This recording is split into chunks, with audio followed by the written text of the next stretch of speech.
boli na šumné dzevky. Nemohlo šešiť ani ihlu do rukou žac, bo kury by malo nešli. Za to, že v každom dome pekli krepne. Znáte, co to kreple? Neznajú. Znáte, co to kreple?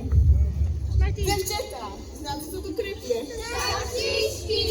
Pekli še šišky.